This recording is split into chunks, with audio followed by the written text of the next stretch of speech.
Good evening, everyone, and welcome to GRS Everywhere in our season 16 and a half. We had a very small technical glitch at the beginning, but we are here and we are ready. My name is Doug Schultz-Carlson. I'm the artistic director. And I'm Aaron Young, the managing director. Welcome. Hi, I'm Clara Flanagan. I am one of the co-associate artistic directors. Hello, Melissa Maxwell. I am the other co-associate.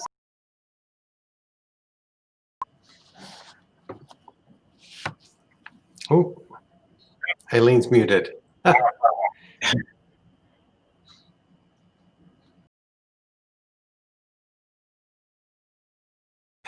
Eileen is there. So thank you so much for joining us for this exciting evening. We are going to throw this over to Tara Flanagan, who is going to lead us through the evening, and the rest of us are going to sit back and enjoy. So thank you so much for coming. Thank you, Doug. Good evening, everyone. Thank you to you, our GRSF community of friends and supporters, for joining us for this very special event showcasing the work of these tremendous young artists. This activity has been made possible by the voters of Minnesota through the Minnesota State Arts Board Operating Support Grant, the Elizabeth Callender King Foundation, Two Sisters Annual Memorial Fund, Dan and Pat Rukavina, and the generosity of our individual donors and sponsors. Thank you. I also want to say a special thank you to our board for encouraging us to carry on with our education programs this summer, and to Doug, Aaron, Eileen, and Melissa for their steadfast support. It is now my very great pleasure to introduce our Director of Summer Education and the lead instructor for Shakespeare for Young Designers, Jen Oswald.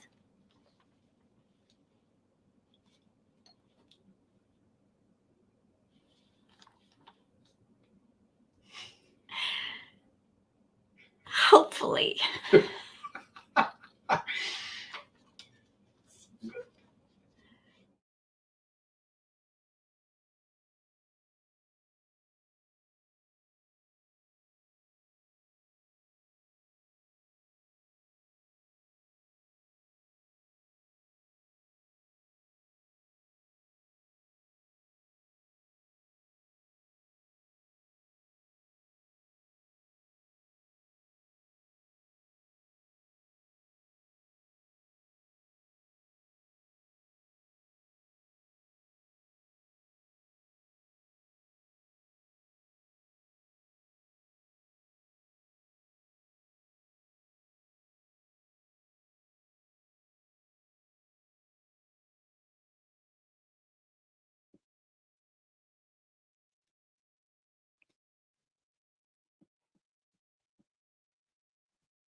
And develop their own designer portfolios.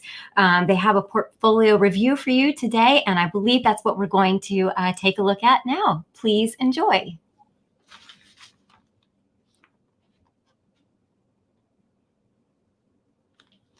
It's Jen. Hi, Jen. Welcome. Thank you very much. Sorry for the technical delay. What an adventure this year has been, and we're just keeping it going. I am not sure how much Tara already covered, but I just want to say a big thank you to everybody for being here. As Tara said, my name is Jen Oswald, and I am the Director of Summer Education Programs at Great River. These programs are one of my favorite parts of the year every year. For many of us, Winona is a summer home, and not being there in person is heartbreaking in and of itself. But I am so grateful that we were able to keep this one part intact in a completely new way.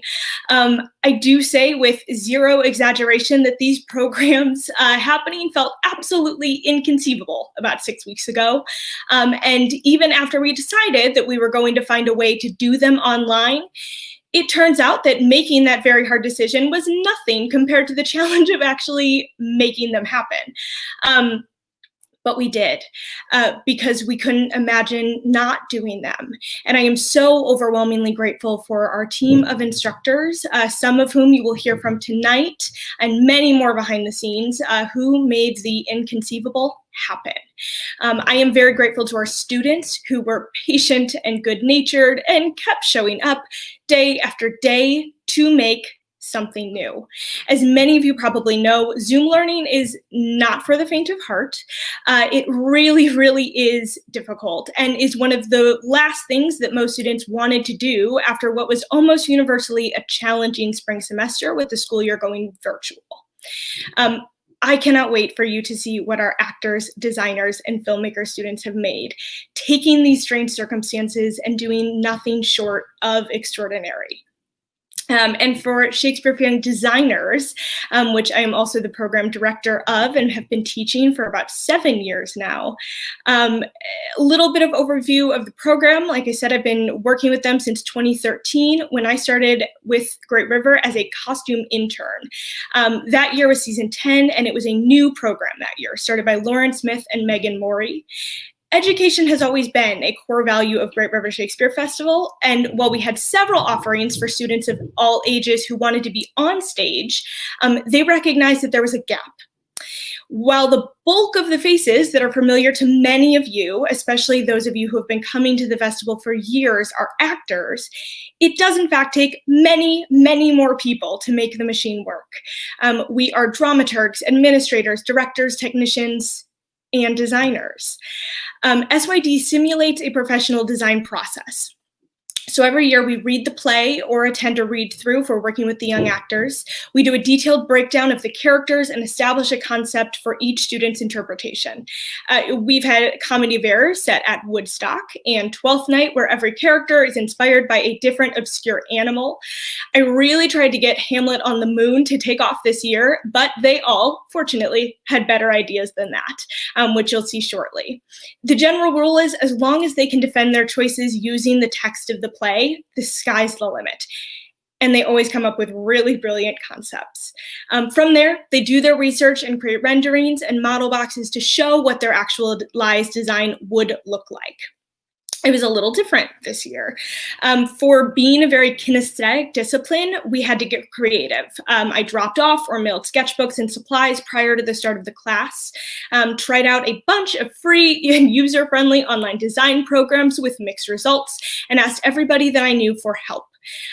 There were also some really special advantages to doing the programs this way. For the first time, I was able to contract members of Great River's professional design team to come teach about their specialty, something that hasn't always been possible when they've already left Winona by the time the class starts and we're in a classroom on the WSU campus. Research was made infinitely easier, and we were able to use our time to take deep dives into individual projects in a very cool new way. This program is unique. There are very few like it out there. Shakespeare for Young Designers tells young people that they can have a place in theater without being on stage and working with it in a small way. In 2013 is literally what drove me towards working in arts education professionally, and I'm so excited to still be teaching it today. Before I hand it over to their video, I do want to shout out this year's SYD instructors without whom this class would not have happened. Niffer Fector, Rebecca Bernstein, Lonnie Alcaraz, Merle DeWitt, Sylvia Kramer, Scott O'Brien, Mary Capers, and of course, all of the instructors of the other programs as well. Nothing exists in a bubble in theater, even when we are all calling in from our own homes. Without further ado, please enjoy the 2020 Shakespeare for Young Designers final presentations. Thank you.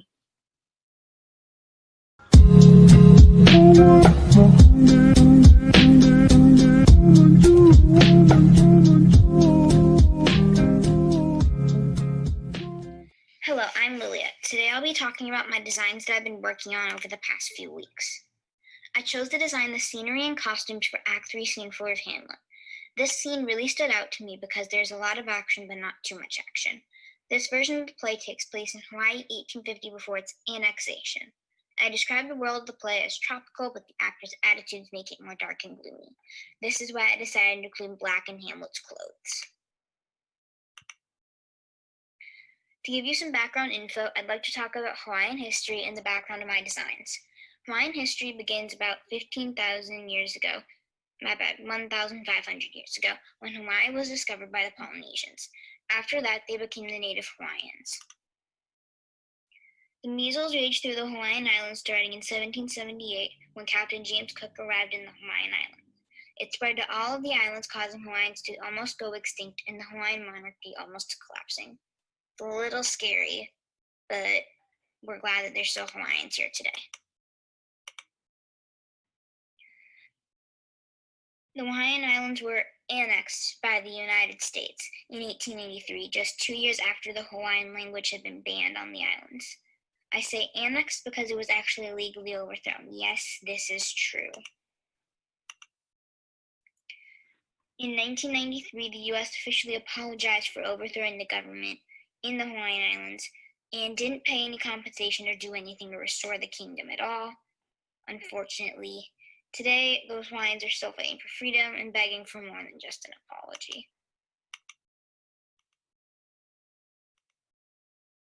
Hawaiian clothes. The holoku dress was the traditional dress worn by a Hawaiian woman. It started as a skirt, then they added a shawl, and eventually it became this one-piece long flowy dress. This is an 1850s one, and this is a more recent one, maybe 2000. Men. Loincloths were the traditional clothing of men, and they're sometimes still worn at Hawaiian celebrations today. Even royals would wear them even if they're formal suits. They wore their formal suits sometimes. This is a more traditional one, and right here is a more recent one, but again, still probably like 2000. They had more designs on them then.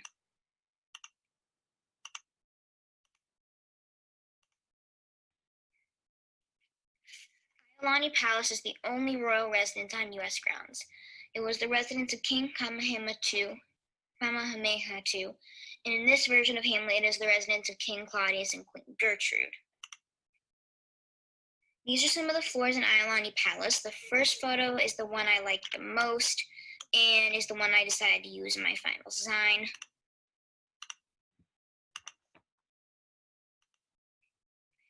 For these wall photos, I decided to use the third photo in my final design because it stood out to me as different and unique the most.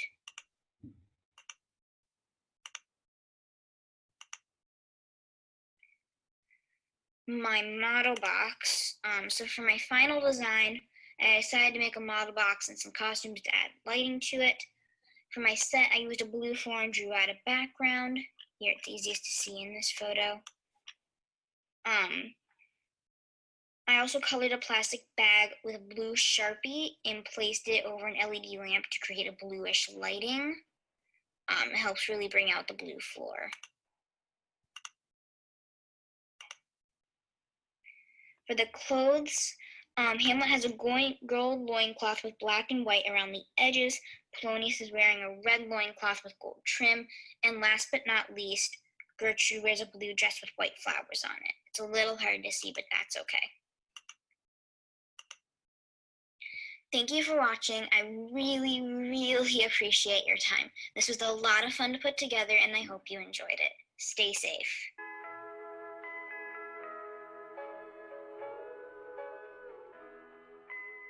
Hello, I'm Kasha, and I chose to do Hamlet Act 4, Scene 5, or rather, Ophelia's flower scene.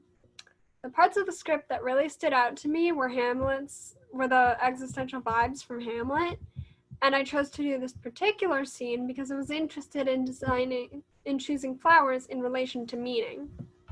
I would describe the world of my design as vaguely modern, dark, deteriorating, sad, and violent, which links with the play on being very dark, so I put parts of the clothes to represent that and represent the darker parts of the play.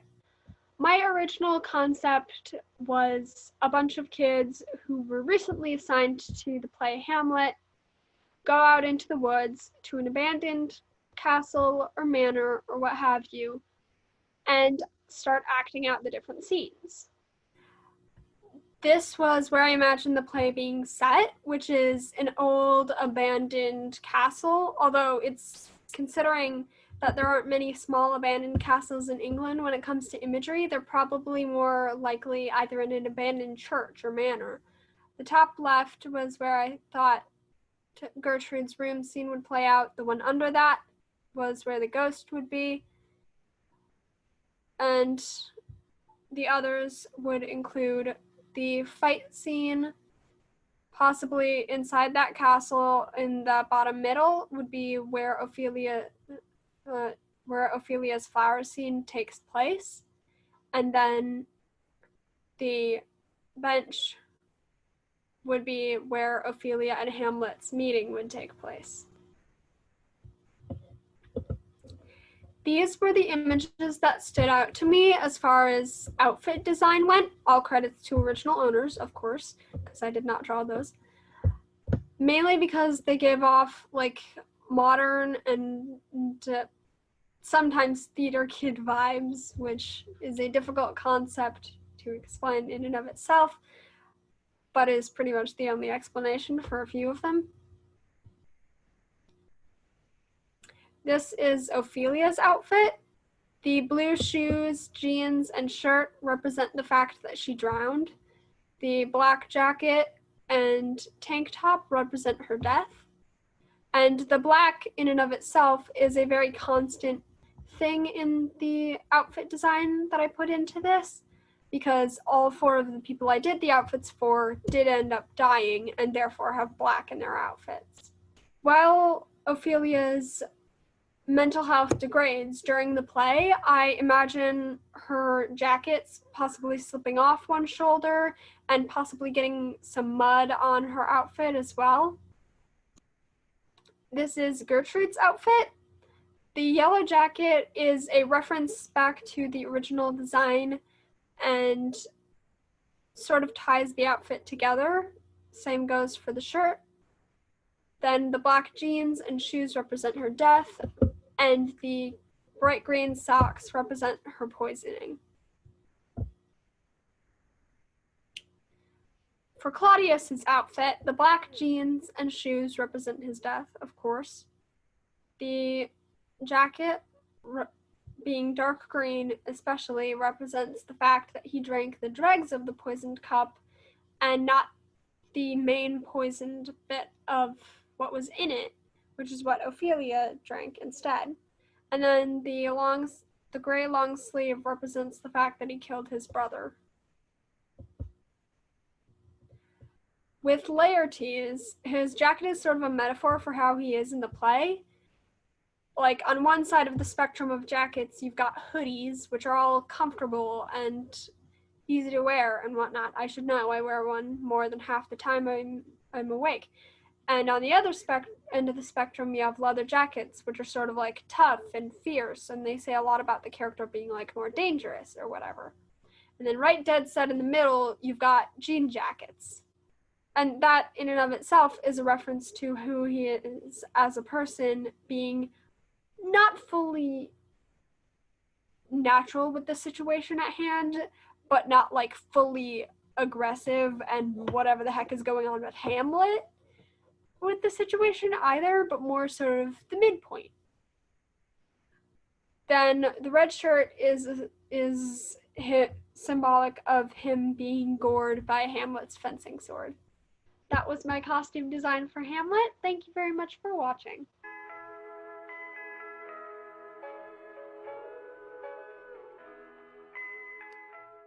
Hello, my name is Jay Sparts, and I have designed the set and a little bit of the costume for Act 4, Scene 3 of Hamlet. I chose this scene because I could easily imagine Hamlet stubbornly refusing to tell them where Polonius's body is. I have set this version of Hamlet in the 1940s, where Hamlet's family is the leader of a New York City mafia. The words I chose to describe Hamlet were revenge, murder, and power. And in order to show power in a form of symbolism, the leader of the mob has a gold ring with an E inscribed in it for the Elsinore mob.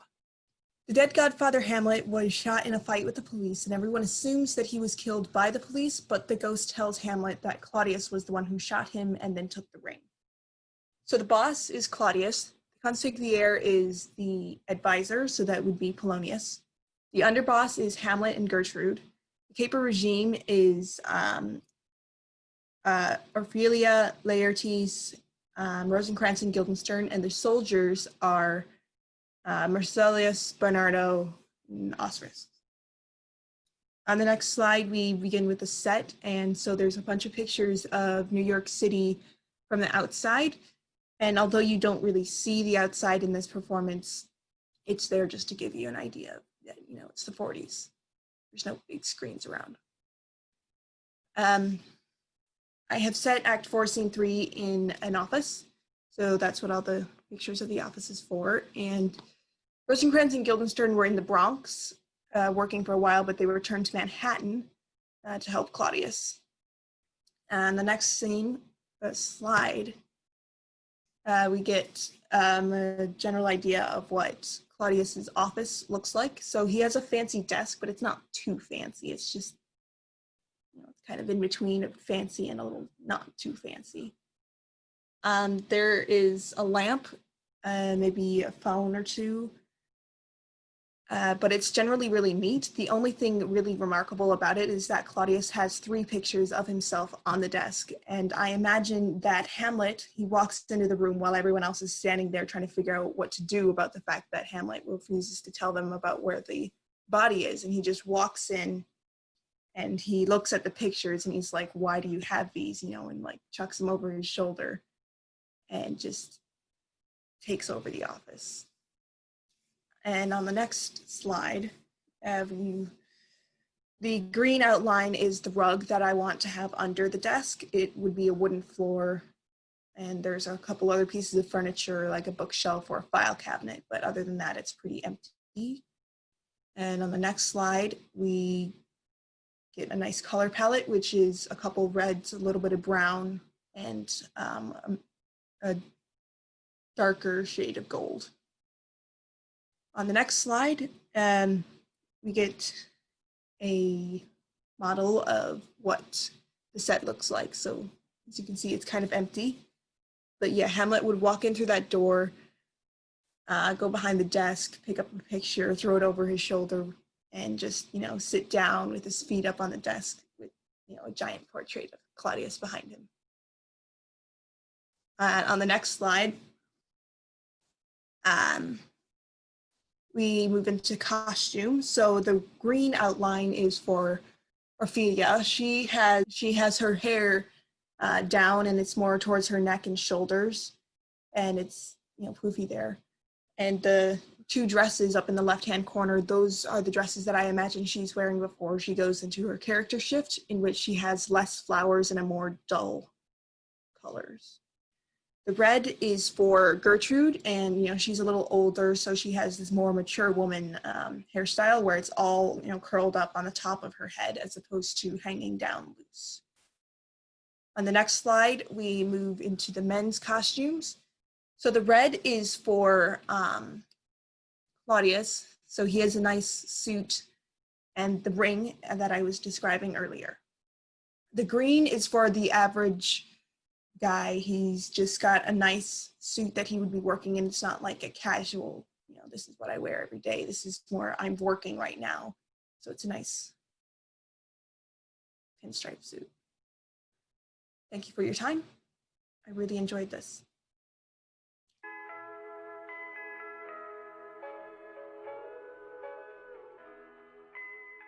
My name is Sadie. I've designed the scenery and costumes for Act 5, Scene 2 in Hamlet. My design is in Greek mythology. I've decided to do it in Greek mythology because I am reading a series of books that are in Greek and Roman mythology, and they inspired me. One part of the script that really stood out to me was when Hamlet and Laertes forgave each other for what they did to one another. I chose to do the last scene because I'm interested in designing the space they fought at. I also chose to design the last scene because it is full of action. I described the world of my design: depressing, violent, wild, grieving, revenge, intense, fearless, and forgiveness.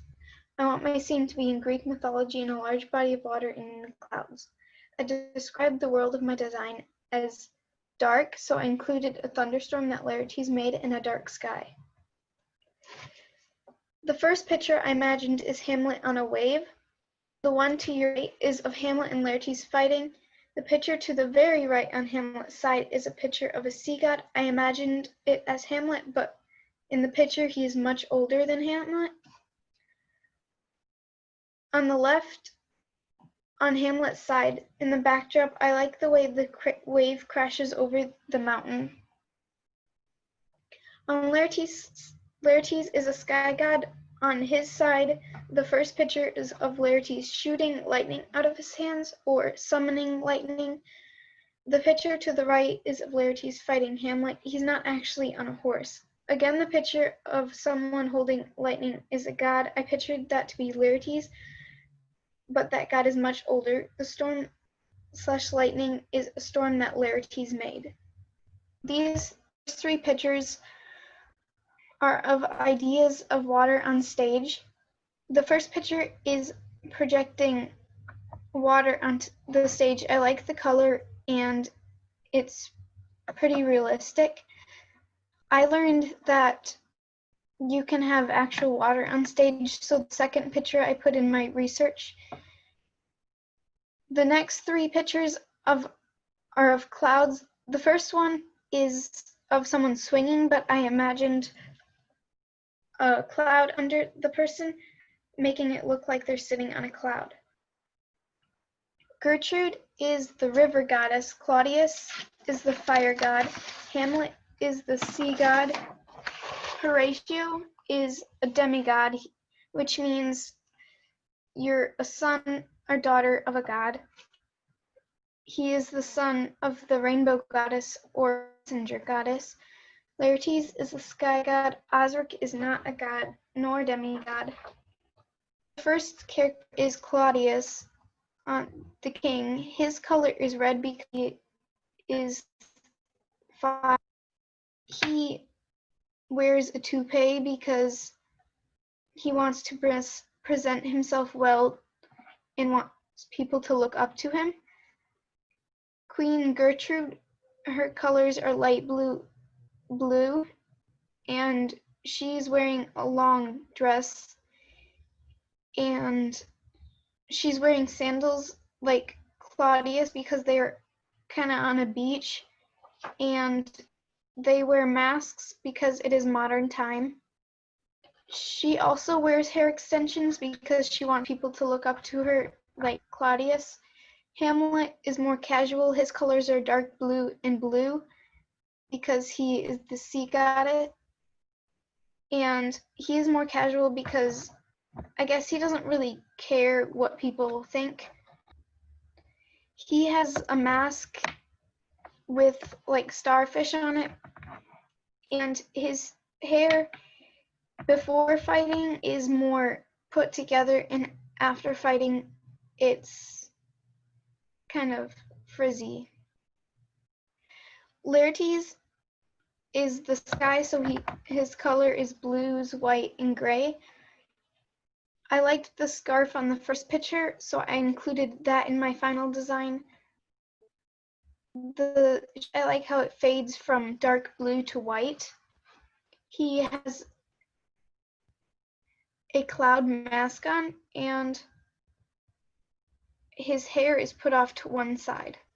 Horatio is a demigod, the son of the rainbow goddess, which is why his color is rainbow. Colors is rainbow.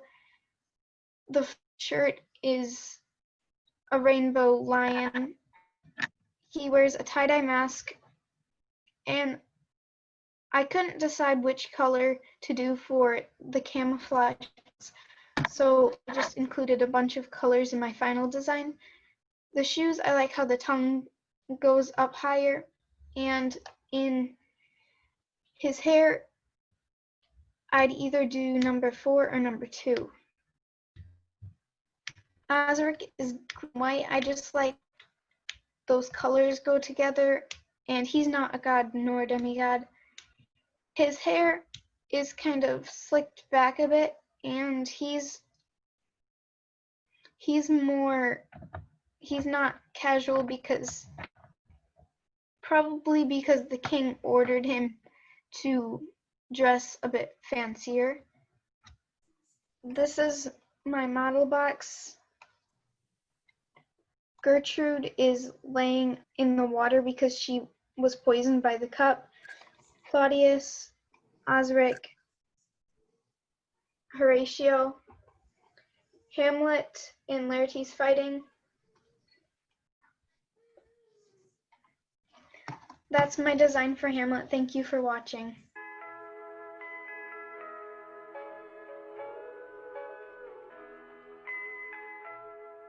Hi, my name is Corinne, and I'm gonna be designing costumes for Act 5, Scene 2. Gertrude and Claudius own a tech company, a worldwide company based in modern-day South Korea. Hamlet works in the company, and when his father died, he would have been next in line to take over, but instead Claudius married his mom and took his place. Now, if Gertrude and Claudius were to retire or die, they would hand the business down to Hamlet. Some words I'd use to describe the world of my production are bloody, depressing, messy, wild, and questionable. I chose these for Hamlet because they look like something younger people would wear. And the colors show, yeah, they're younger. I would think dark, but some colors will show their personality and style. My inspiration for Hamlet and Laertes costumes was putting together outfits that are casual but inexpensive. I was drawn to the color blue because it makes me think of the sadness in the play. The blues for those characters are lighter, making it clear that they're younger than the others. When dressing up, they'd be wearing a suit jacket with nice pants instead of a full matching suit like the older characters. He's wearing a long sleeve, like light yellow shirt with jeans, and his shirt is tucked in. I had Claudius wear more black because he is older, and if he wore bright colors, I would think he isn't professional with his look at work. I think he could wear a suit at work, and then when he's not at work, he could wear some of the other more like casual things on there. COVID is happening and they have to be safe. And because masks are like kind of a fashion in Korea already. As the owner of the company, Claudius always dresses nicely. He is always seen in a full suit, and the navy and black makes him feel older and more serious. He is dedicated to his work and shows that in the way that he presents himself. His shoes are shiny and polished, so people know that he takes care of his shoes and himself. I made Gertrude wear mostly black or like navy gray cut because she doesn't want to be mistaken as a regular worker. She wouldn't wear bright colors because it doesn't match her personality. She wants to show she's the boss, she is in charge, and that she has power. Gertrude is scary and is the kind of person that you don't want to mess with. Similar to Claudius, she is very serious and powerful. She's wearing dark colors to show she is in charge. She wears pants because she finds them easier to work in. She wears medium black heels. She has like a wallet. Thank you for watching my presentation.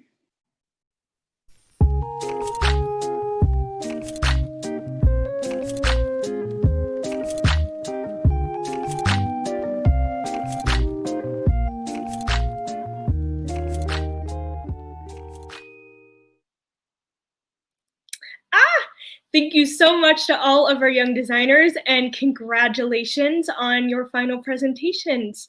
For those who did have trouble getting on or tuned in a few minutes late on Facebook Live, just so just so that you know, the full video will be available to rewatch on the GRSF Facebook page once the live event is over. And next up, I would like to introduce Benjamin Buchwald and Christopher Gerson, our lead instructors for Shakespeare for Young Filmmakers. Woo! We made it, man, to the big time. Hello, everyone. I am Benjamin Buchwald, and this is... I'm Christopher Gerson. That is correct. He is the one and only. Those were some awesome designs. I feel like I want to be in every single one of those productions. That's fantastic. I really want to play Laertes and have lightning in my hand. That seems really great to me. I played Laertes. I didn't get one lightning bolt in my hand. That seems really, really sad. Yeah, awesome. so awesome. We are the lead instructors for the Shakespeare for Young Filmmakers. Now, this program is still very young. This is only in our 3rd year, but this program all started when Christopher, who has been making videos for the festival since the festival started, he also created the YouTube channel, Great River Shakespeare Festival, which is a extremely popular YouTube channel, and some of its videos have over 1 million views. So I highly recommend you like and subscribe. But it was such a pleasure working this year. We got to work with a very talented filmmaker, Miles Larson, and Chris will tell you we had just such a blast with him. Yeah, it was really a remarkable little program this year. We wanted to have a sort of, unbroken time with this program. And there are so many difficulties in the world right now in having a remote program, as all of the instructors will attest to. But we were very committed to making sure this program that Benjamin and I both cared about a great deal continue. And we were very, very privileged to have Miles come on as part of the program this year, and thrilled to have him to be a part of it and to work with him and to make sure that the program continued. Yeah, and there were so many things that we were worried about because that we are all worried about as we go into a virtual landscape. But we had such a great time. Greg Ivan Smith came in and taught guerrilla filmmaking. Valerie Lynn Brett taught sketch writing. Anna Schultz Carlson came in and talked about pitching and documentary filmmaking. It was really kind of fantastic. And Chris and I talked when the program was over, and we were actually kind of surprised at how there were some elements that we are actually probably going to take in our own professional work beyond, things that worked really well. From my side in the pre-production aspect, the writing side, I mean, it was doing it virtually, having us all there and having the script on the same screen, us all working on the same document. It was like the best writer's room that I had ever been in. And I think that's something that I've learned from this, and beyond the times we're living in now, I feel like we'll use that. And Chris will even attest to the stuff we did in post-production. Yeah, I'm partially because of some of the work that Anna Schultz Carlson did. We learned about how to virtually edit. So you have people in separate rooms editing. Now, I have done this in large post-production houses before, but they had millions and millions of dollars for budget, and it was really remarkable to learn how to be able to remote edit. On the budget that Great River has, and it was really, really remarkable. So through Zoom, we can actually set Zoom. Excuse me, I have to bend down. This camera is set to my wife's height. But we were able to actually have for me to be able to watch what Miles was editing. So he was editing a project that he had been working on. I was able to then at certain points take over and remotely edit on the screen for both of us to watch. And it turned out to be a really, really great way to teach and to connect and to collaborate. So I think we were very, as many great teaching programs are, you learn as much from the students as they ever will learn from you. And that was definitely the case here. So we were very excited about many of the stuff many of the things that we learned. Benjamin, who is a remarkable writer and a great teacher of writing and screenwriting, and it was really wonderful to be in that room and to talk about plot and character development. And I took great joy in all of that. It was really great. And well, without any further ado, we will now introduce one of the projects that Miles worked on. And this is a film that Miles created. And when I say that Miles created, I mean, Chris will tell you, Miles created this film. Without question, this is a film that, and this was part of the program that we taught this year, was to very much empower Miles to do his own thing, to create. And so he has produced and written and created and conceived of. He has edited and shot and acted in and directed. And he has also lit and sound mixed this film. This is definitely Miles' achievement, and it's a pretty wonderful and remarkable one. Miles has so many skills, but his unbelievable wicked sense of humor is certainly at the top of my list of the things I admire him for. And you will have a lot of fun with this film. The Justice League sucks. They're gonna want an accountant.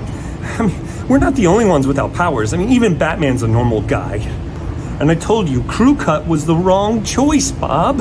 They're good for formal wear and for recreational and sports use.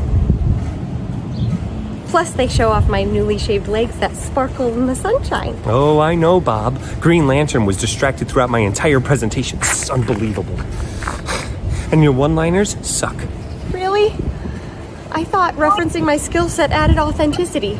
Death and taxes is not a good one-liner, Bob. It's lame. Accountants are lame. God.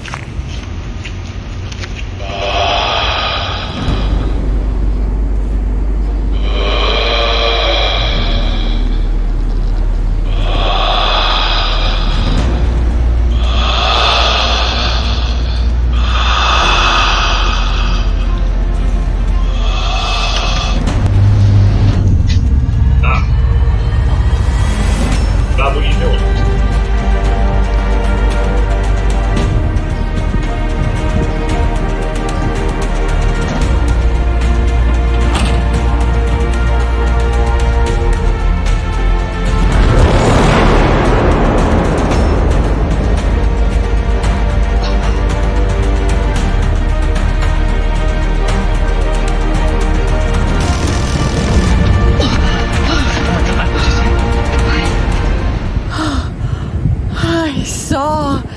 Into the future.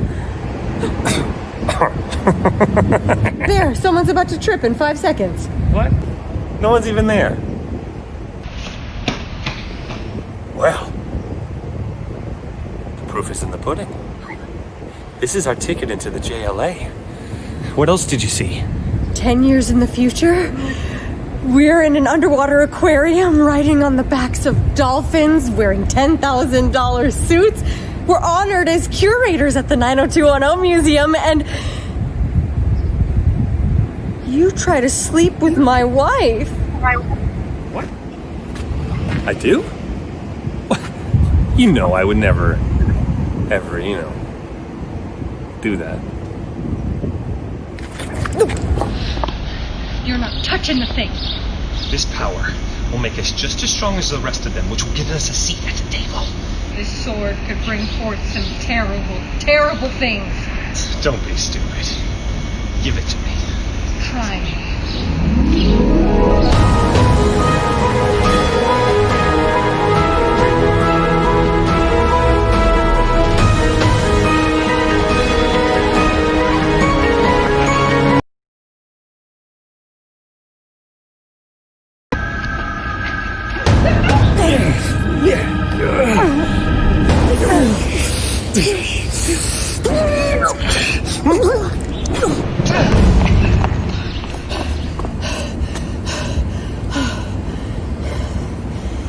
There are only two things in life that are certain: death and taxes.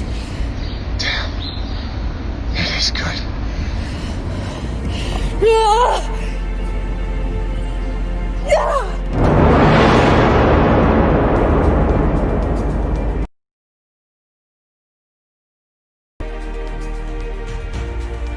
Knowing what happens in the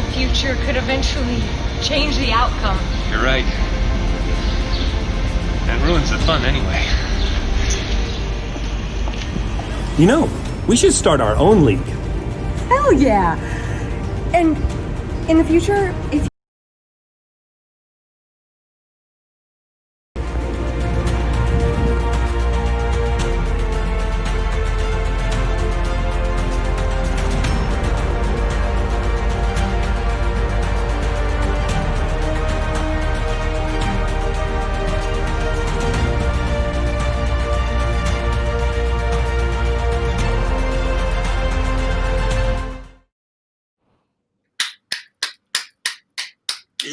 Yeah. The All-American League.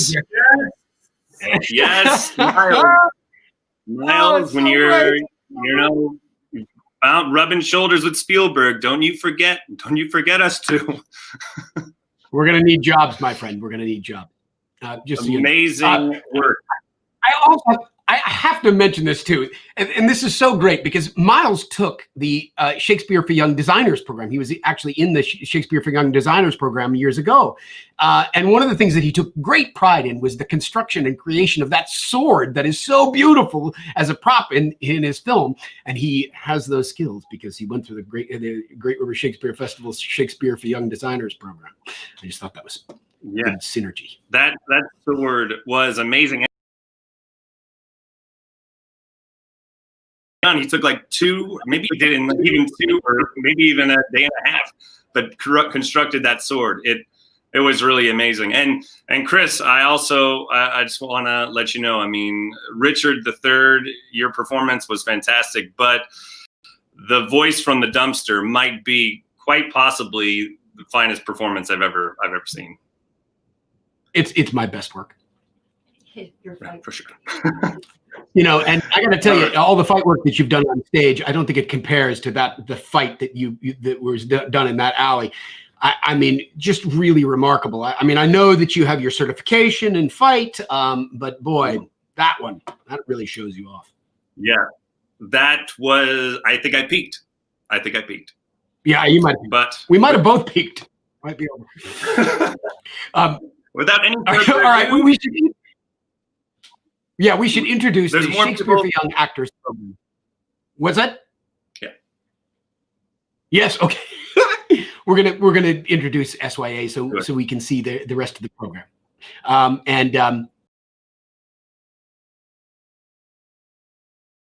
I love the SYA program. It is the oldest program that we have here for youth at Great River, and it is always during the course of the season. It is the moment that I am most proud to work at Great River is when I watch the Shakespeare for Young Actors show. It's really an extraordinary program, and so I'm going to introduce my unbelievably brilliant wife and let her introduce these remarkable kids.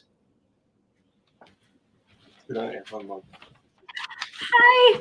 Oh, Miles, that was amazing. That was remarkable. Thank you so much, Christopher and Benjamin. I am joined by Michael Fitzpatrick and Greg Ivan Smith. We have the privilege of serving as the lead instructors for the Shakespeare for Young Actors. Like no other, and our students were coming off of a challenging end of their school year. This season, we were still able to explore familiar subjects such as acting technique, scansion and rhetoric, and text analysis. However, unique challenges of an all-virtual program also gave us the opportunity to tackle new subjects like acting for the camera and guerrilla filmmaking. And we had help from many talented teaching artists.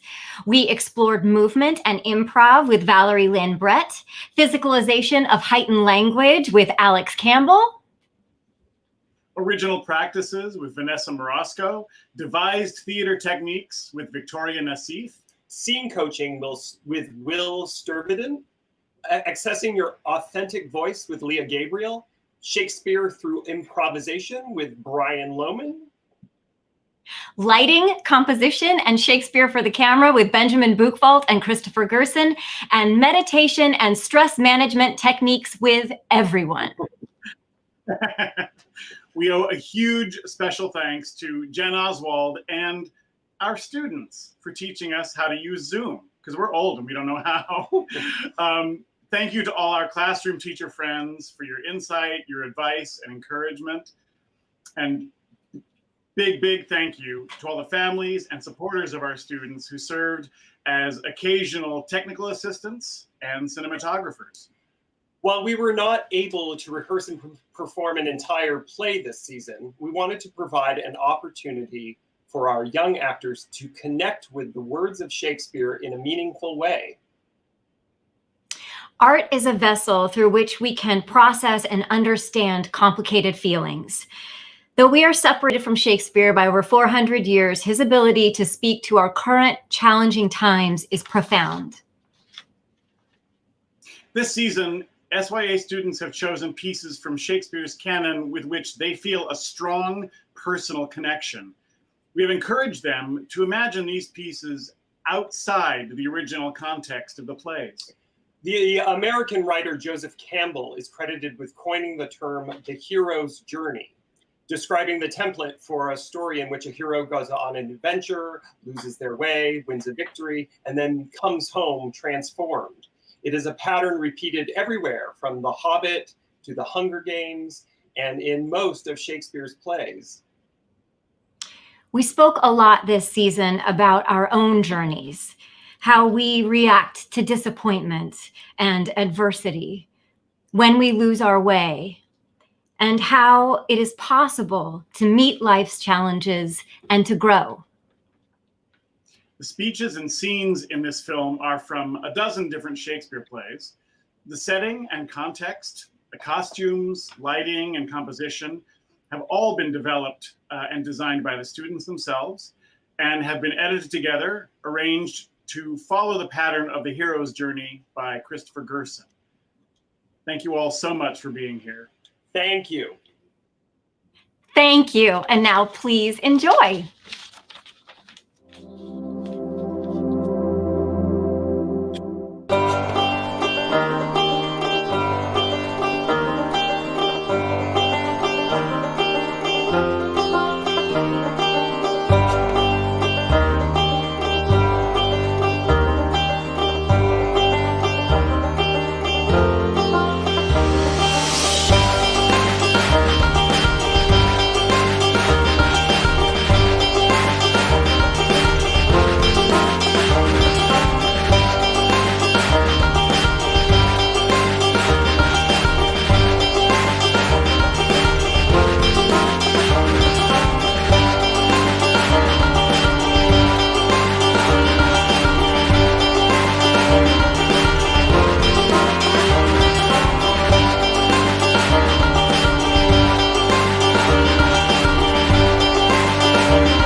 Now my charms are all o'erthrown, and what strength I have's mine own, which is most faint.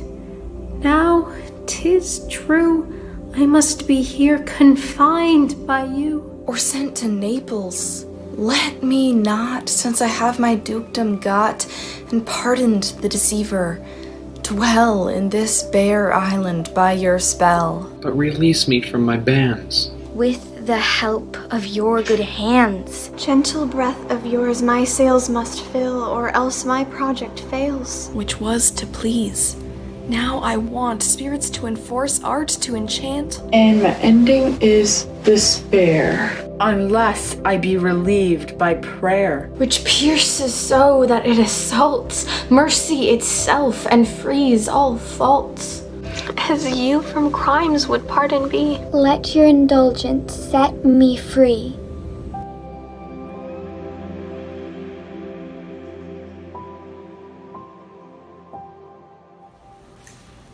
I have late, but wherefore I know not, lost all my mirth, forgotten all custom of exercises.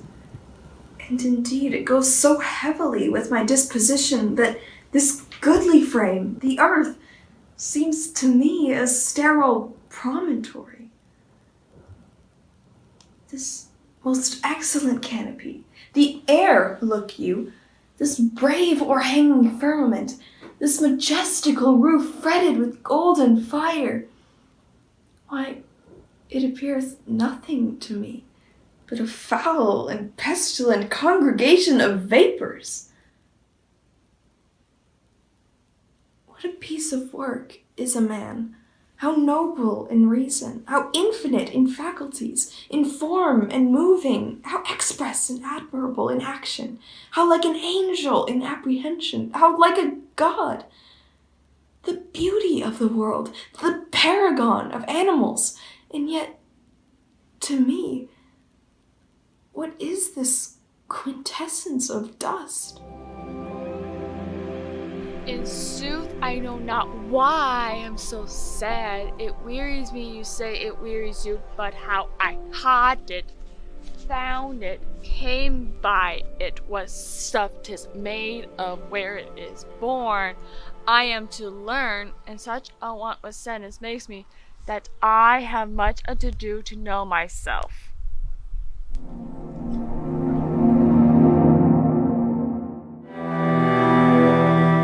Methinks I am a prophet.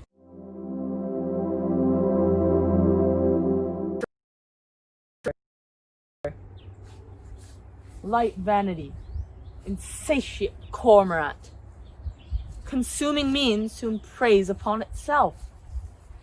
This royal throne of kings, this sceptred isle, this earth of majesty, this seat of Mars, this other Eden, demi-paradise, this fortress built by nature for herself against infection and the hand of war, this happy breed of men, this little world, this precious stone set in the silver sea, which serves it in the office of a wall, or as a moat defensive to a house against the envy of less happier lands.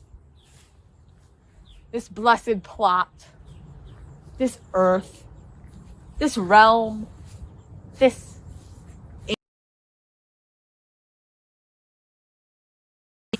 teeming womb of royal kings, this land of such dear souls, this dear, dear land, dear for her reputation to the world, is now leased out, is now bound in with shame, with inky blots and rotten parchment bonds.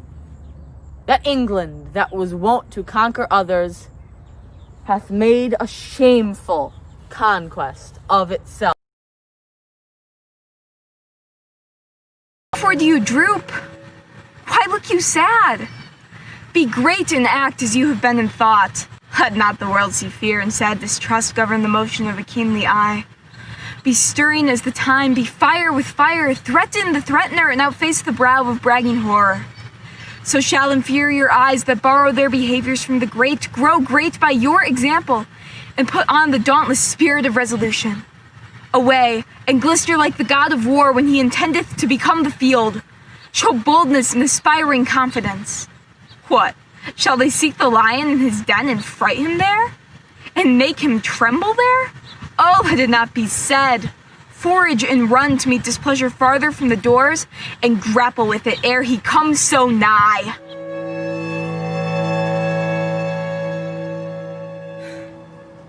I left no ring with her. What means this lady? Fortune forbid my outside have not charmed her. She made good view of me, indeed, so much that sure methought her eyes had lost her tongue, for she did speak in starts distractedly. She loves me. Sure. The cunning of her passion invites me in this churlish messenger. None of my lord's ring, why, he sent her none. I am the man. If it be so, as 'tis, poor lady, she were better love a dream. Disguise, I see thou art a wickedness, wherein the pregnant enemy does much. How easy is it for the proper false in women's waxen hearts to set their forms? Alas, frailty is the cause, not we. For such as we are made of, such we be. How will this fadge? My master loves her dearly, and I, poor monster, fond as much on him, and she, mistaken, seems to dote on me. What will become of this? As I am man, my state is desperate for my master's love. As I am woman, now, alas the day! What thriftless sighs shall poor Olivia breathe? Oh, time, thou must untangle this, not I. It is too hard a knot for me to untie. Oh, Isabel. What says my brother? Death is a fearful thing. An ashamed life, a hateful. Aye, but to die and go we know not where, to lie in cold obstruction and to rot, the sensible warm notion to become a kneaded clod, the delighted spirit to bathe in fiery floods or to reside in thrilling region of thick-ribbed ice, to be imprisoned in viewless winds and blown about with restless violence round this pendant world, or to be worse than worst of those of lawless and uncertain thought. Imagine howling. 'Tis too horrible. The weariest and most loathed worldly life that age, ache, penury, and imprisonment can lie on nature is a paradise to what we fear of death. Alas, alas! Sweet sister, let me live! What sin you do to save a brother's life, nature dispenses with a deed so far that it becomes a virtue. Oh, you beast! Oh, faithless coward! Oh, dishonest wretch, wilt thou be made a man out of my advice? Is it not some kind of incest to take a life from thine own sister's shame? What should I think? Heaven shield my mother played my father fair, for such a warped slip of wilderness near issued from his blood. Take my defiance. Die, perish, but my bending down reprieve thee from thy fate. It should proceed. I'll pray 1,000 prayers for thy death, no word to save thee. Hear me, Isabella! Oh, fie, fie, fie, thy sin's not accidental, but a trade. Mercy to thee would prove itself a bawd. 'Tis best thou diest quickly. Nay, hear me, Isabella!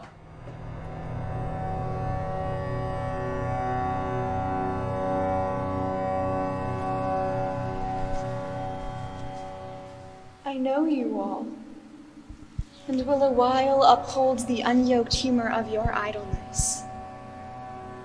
Yet herein will I imitate the sun, who doth permit the base contagious clouds to smother up his beauty from the world, that when he please again to be himself, being wanted, he may be more wondered at by breaking through the foul and ugly mists of vapors that did seem to strangle him. If all the year were playing holidays, to sport would be as tedious as to work. But when they seldom come, they wished for come, and nothing pleaseth but rare accidents. So, when this loose behavior I throw off and pay the debt I never promised, by how much better than my word I am, and like bright metal on a sullen ground, my reformation glittering o'er my fault shall show more goodly and attract more eyes than that which hath no foil to set it off. I'll so offend to make offense a skill, redeeming time when men think least I will.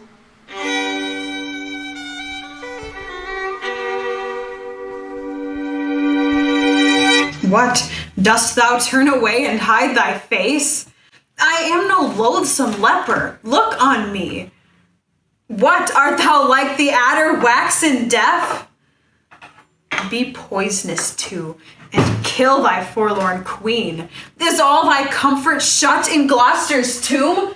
Why then, Dame Margaret was ne'er thy joy. Erect his statue and worship it, and make my image but an alehouse sign. Was I for this night wrecked upon the sea, and twice by awkward wind from England's bank drove back again unto my native clime? What boded this? But well forewarning wind did seem to say, seek not a scorpion's nest, nor set no footing on this unkind shore. What did I then, but cursed the gentle gust, and he that loosed them forth their brazen caves, and bid them blow towards England's blessed shore, or turn our stern upon a dreadful rock. Yet Aeolus would not be a murderer, but left that hateful office unto thee. The pretty vaulting sea refused to drown me, knowing that thou wouldst have me drowned on shore with tears as salt as sea through thy unkindness. The splitting rocks cowered in the sinking sands, and would not dash me with their ragged sides, because thy flinty heart, more hard than they, might in thy palace perish, Margaret! To whom should I complain? Did I tell this, who would believe me? Oh, perilous mouths that bear in them one and the self-same tongue, either of condemnation or proof, bidding the law make curtsy to their will, hooking both right and wrong to the appetite to follow as it draws. I'll tomb my brother. Though he hath fallen by prompture of the blood, yet hath he in him such a mind of honor, that had he 20 heads to tender down on 20 bloody blocks, he'll yield them up before his sister should her body stoop to such abhorred pollution. Then, Isabel, live chaste, and brother die. More than our brother is our chastity. I'll tell him yet of Angelo's request, and fit his mind to death for his soul's rest. Our remedies oft in ourselves do lie, which we ascribe to heaven. The fated sky gives us free scope, only doth backward pull our slow designs when we ourselves are dull. What power is it which mounts my love so high, makes me see and cannot feed mine eye? The mightiest space in fortune nature brings to join like likes and kiss like native things. Impossible be strange attempts to those that weigh their pains in sense, and do suppose what hath been cannot be. Whoever strove to show her merit, that did miss her love. The king's disease, my project may deceive me, but my intents are fixed, and will not leave me.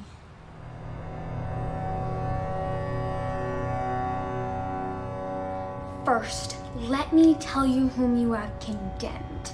Not me begotten of a shepherd swain, but issued from the progeny of kings, virtuous and holy, chosen from above, by inspiration of celestial grace, to work exceeding miracles on earth.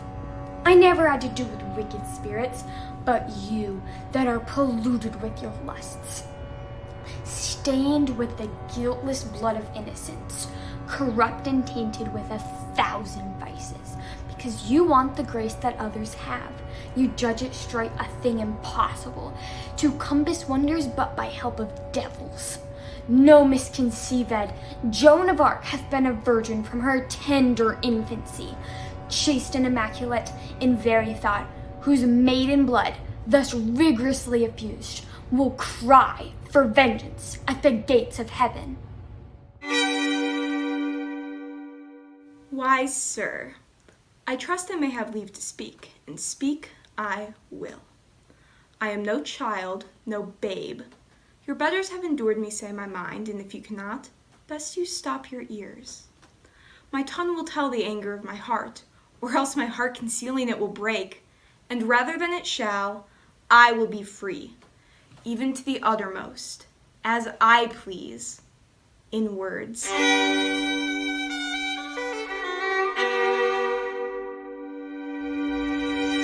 Mad world, mad kings, mad composition! John, to stop Arthur's title in the whole, hath willingly departed with a part. And France, whose armor conscience buckled on, whom zeal and charity brought to the field as God's own soldier, rounded in the ear with that same purpose changer. That sly devil, he that wins of all, of kings, of beggars, old men, young men, maids, who having no external thing to lose but the word maid, cheats the poor maid of that. That smooth-faced gentleman, tickling commodity. Commodity, the bias of the world who of itself is paced well, made to run even upon even ground, till this advantage, this vile drawing bias, this sway of motion, this commodity, makes it take head from all indifferency, from all direction, purpose, course, intent. And this same bias, this commodity, clapped on the outward eye of fickle France, hath drawn him from his own determined aid, from a resolved and honorable war to a most base and vile concluded peace.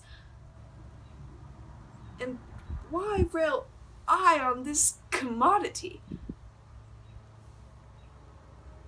But for because he hath not wooed me yet, not that I have the power to clutch my hand when his fair angels would salute my palm, but for my hand is unattempted yet, like a poor beggar raileth on the rich.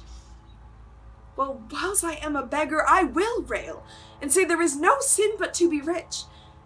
And being rich, my virtue then shall be to say there is no vice but beggary. Since kings break faith upon commodity, gain, be my lord, for I will worship thee. For God's sake, let us sit upon the ground and tell sad stories of the deaths of kings. Oh, some have been deposed, some slain in war, some haunted by the ghosts they've deposed, some poisoned by their wives, some sleeping killed, all murdered. Within a hollow crown that rounds the mortal temples of a king keeps death, his court, and there the antic sits, scoffing his state and grinning at his pomp, allowing him a breath, a little scene, to monarchize, be feared, and kill with looks, infusing him with self and vain conceit, as if this flesh that woes about our life were brass, impregnable and humoured thus comes at the last, and with a little pin bores through his castle wall, and farewell, king. So cover your heads, and mock not flesh and blood. With solemn reverence, throw away respect, tradition, form, and ceremonious duty. For you have but mistook me all this while. I live with bread like you. Feel want, taste grief, need friends. Subject dust. How can you say to me, I am a king? The quality of mercy is not strained. It droppeth as the gentle rain of heaven upon the place beneath. It is twice blessed. It blesseth him that gives and him that takes. 'Tis mightiest and the mightiest. It becomes the throned monarch better than his crown. His scepter shows the force of temporal power, the attribute to awe and majesty wherein does sit the dread and fear of kings. But mercy is above this sceptered sway. It is enthroned in the hearts of kings. It is an attribute to God himself. And earthly power doth then show likest gods when mercy seasons justice.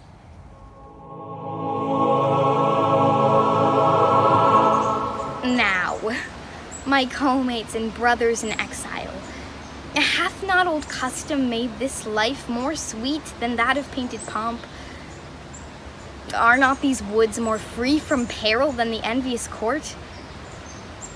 Here feel we not the penalty of Adam, the season's difference as the icy fang and churlish chiding of the winter's wind, which, when it bites and blows upon my body, I smile and say, this is no flattery. These are counselors which feelingly persuade me what I am. Sweet are the uses of adversity, which like the toad, ugly and venomous, wears yet a precious jewel in his head. And this our life, exempt from public haunt, finds tongues in trees, books in the running brooks, sermons in stones, and good in everything.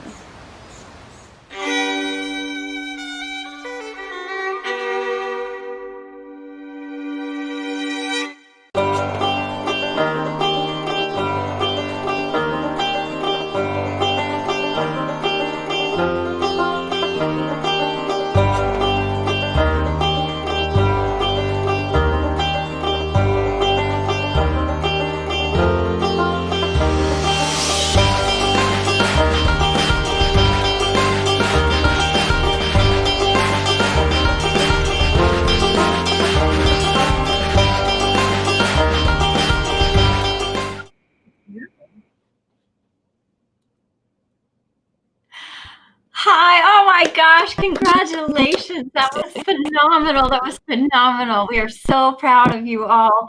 That was almost seamless. You may have noticed, however, we had one small technical difficulty, and that was during Francis Call's beautiful presentation of John of Gaunt. So with your patience, we are going to go back and rewatch Francis. He worked on this so hard and does such a brilliant, brilliant job, and we don't want to miss 1 second of it, Francis. So everybody hang on. We're going to go back and watch Francis, and then we'll wrap up our night with some more thank yous. Thanks, everybody.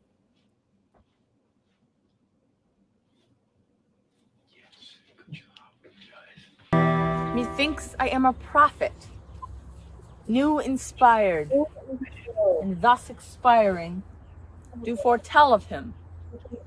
His rash, fierce blaze of riot cannot last, for violent fires soon burn out themselves.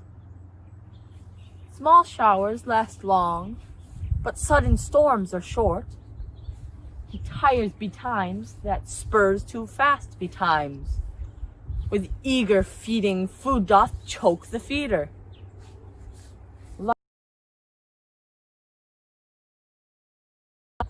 consuming means soon preys upon itself. This royal throne of kings, this sceptered isle, this earth of majesty, this seat of Mars, this other Eden, demi-paradise, this fortress built by nature for herself against infection and the hand of war, this happy breed of men, this little world, this precious stone set in the silver sea, which serves it in the office of a wall, or as a moat defensive to a house against the envy of less happier lands.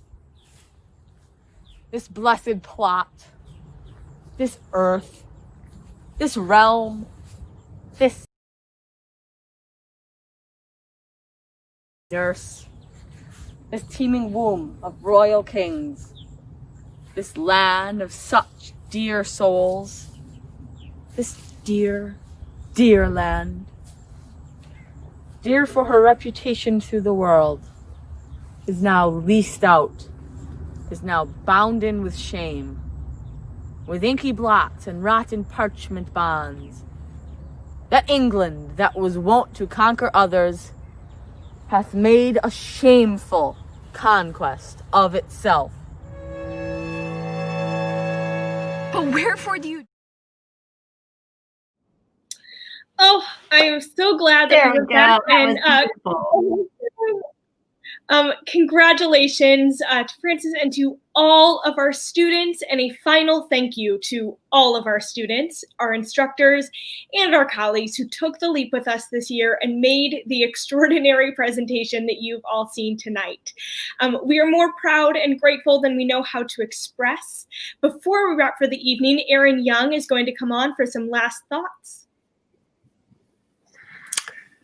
Yes, thank you so much. What an incredible evening. I know from talking to you all over the course of the last month how exhausting it is to do classes over Zoom, both for you and for the students. But what an incredibly rewarding experience this was, to see the youth really persevere through difficult circumstances and really create something that was incredibly moving. So thank you so much. Big thanks to Jen and Tara and to all of the instructors who made this season possible.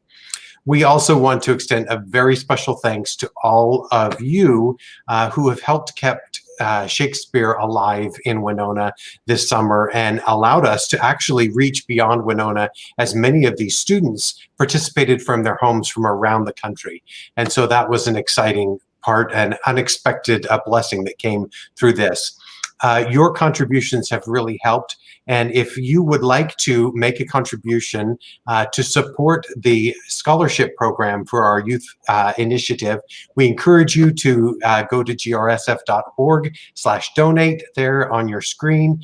And all the donations that are made tonight will go toward this youth scholarship fund. Every year we build up funds and deplete them in awarding these scholarships. So thank you so much. And finally, we want to remind everyone that this coming Sunday, 1 week from tonight, will be the Calathump. And we will be sending out information in our newsletter about Calathump. You can get tickets at our website, grsf.org. Just go like you were ordering a regular ticket. And we have a great evening of comedy, auctions, variety music, and the season 16 and a half t-shirts, the Black Plague edition, are available for donations. So we encourage you to join us online next weekend, and thank you so much for being part of our special evening. Any final words?